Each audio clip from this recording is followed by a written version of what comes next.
It's about to get dark, guys. So, trigger warning. You guys can read the headline. This is just the beginning. This is not going to get any better. This is the nightmare that we were worried about. Now, I want to just preface everything with everything is alleged. These are involving, I believe, teenagers. All the information I have on this is as accurate as this report. I don't know any details as far as the validity of all the claims that are being in this article. But just at the headline, the father of a girl who was allegedly raped by a transgender student in a girl's bathroom speaks out as the parents demand a superintendent resign.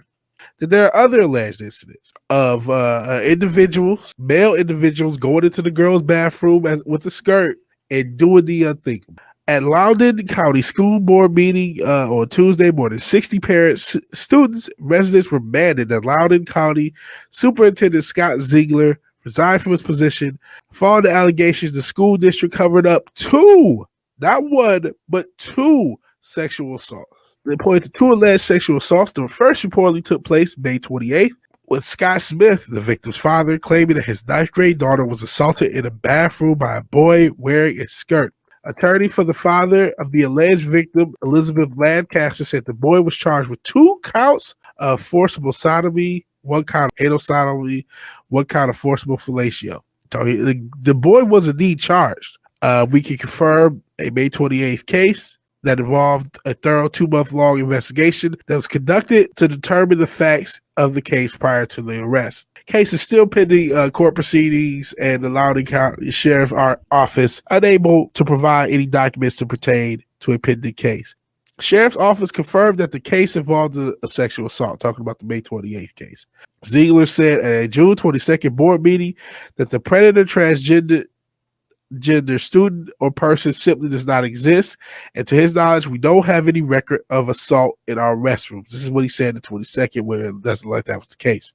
Speaking with Laura Ingram on Tuesday, Smith said he had attended the June 22nd school board, or he had attended the June 22nd school board meeting to find out why our children weren't safe. And I went to see what was going on after my daughter had been assaulted. And, there was some crazy stuff being talked about. People for things against things I wasn't there for. I'm good with gay people, cross-gender people, anyone who wants to be a good American, I'm good with. I wanted to find out why children were safe. Oh, that's another thing. Well, now, because he's, doesn't want his daughter to be raped by people, he's a bigot. He's against transgender people. He's perpetuating he's this, that, and the third. Smith said that meeting a parent activist approached his wife and started antagonizing her. But Smith explained what happened to his daughter. The parent activist said that's not what happened. She just told him, no, it didn't happen.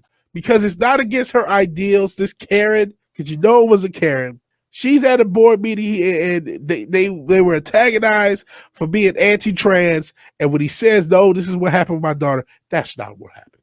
And it just struck me like, how do you know what happened? You don't even know me. Then she kept going on. The police came and the officer was trying to help out.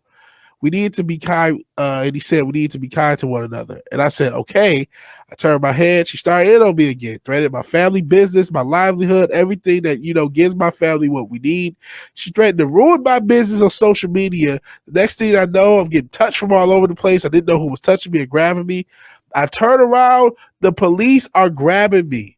Next thing I know, I'm tackled to the ground. I'm just shocked and horrified. There you go for all you black and blue motherfuckers. That's why I don't back the blue.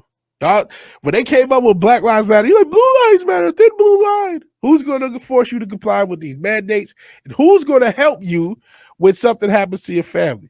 This guy had his daughter assaulted and he ended up being tackled to the ground by the police because of some Karen who didn't like his story. That's the world we live in, ladies and gentlemen. That's where again, if you learn nothing from this show, nothing from this channel, do not worship the flesh, and the world is what it is. It's horrible. Recent Kanye West album says, starting to look like Sodom and Gomorrah outside. And it really is. It really is. So Smith said he believed the school board members had full intentions of trying to shut down the thing early, referring to the 22nd board meeting. They were tuned out. They were reading magazines. It was a joke. When asked about a second sexual assault that happened October 6th, Smith said, it's in fact the same sexual predator he says, this is in fact the sexual predator that assaulted my daughter. So that if true, if the alleged story is true, this predator, this kid, was able to last semester or last year, last grade, assault somebody because he was in a skirt, and then potentially assault somebody else. And not only was it covered up by the school board, but when a parent went to question it, he ended up damn near arrested because of a carer who didn't like the fact that he had something, anything other than praise